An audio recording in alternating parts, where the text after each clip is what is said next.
Welcome to No Cover Comics, where we cover the tattered and torn comics, not the new ones. Our story today is a Private Life of Clark Kent story from the back of Superman 292, published in October 1975. Story by Martin Pasko and art by Curt Swan and Alan Milgrom.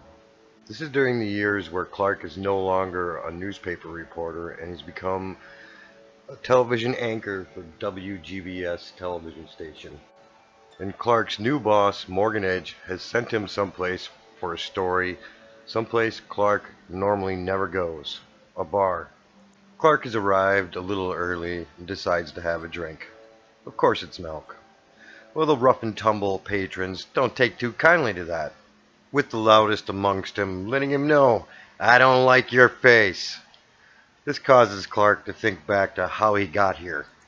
A gang member had agreed to give them an exclusive before he testified against his gang, and Mr. Edge was not giving Clark a choice on whether or not he was going to go to the bar.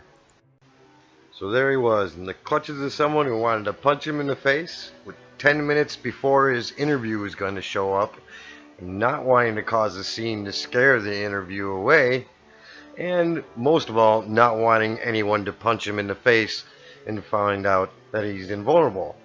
He decides he needs to stall, but the bartender isn't helping at all when he throws his voice to egg the bully on. This is when Clark recognizes the bully, and he knows immediately what to do. All he has to do is keep stalling until his interviewee gets here.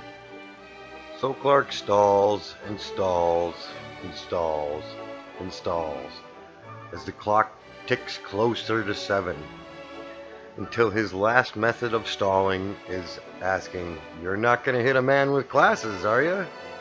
Knowing full well he can't take off his glasses without risking exposing his resemblance to Superman. Finally, Clark's interview, Fishbait Flosky, shows up.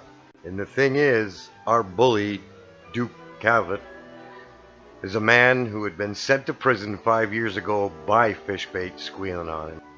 Duke immediately starts throwing punches, and Fishbait tries pulling a weapon. Before he gets a chance to use it, Clark inadvertently knocks him out.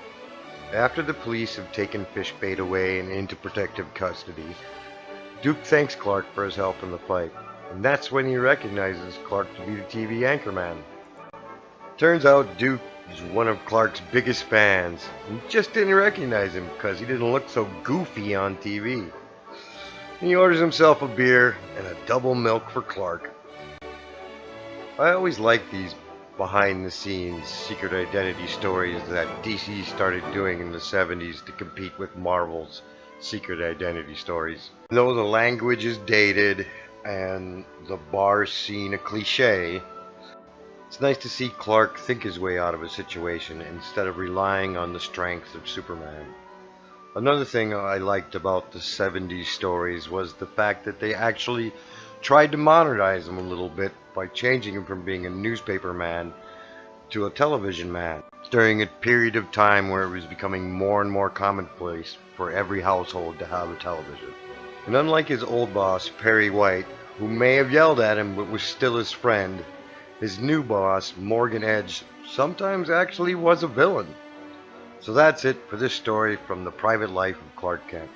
Join us next time for when we go to the front of the comic, Superman 292, and we meet the Luthor that nobody knows. If you like what I'm doing, give me a like, hit the subscribe. I try to get one video out a week. Thanks for watching.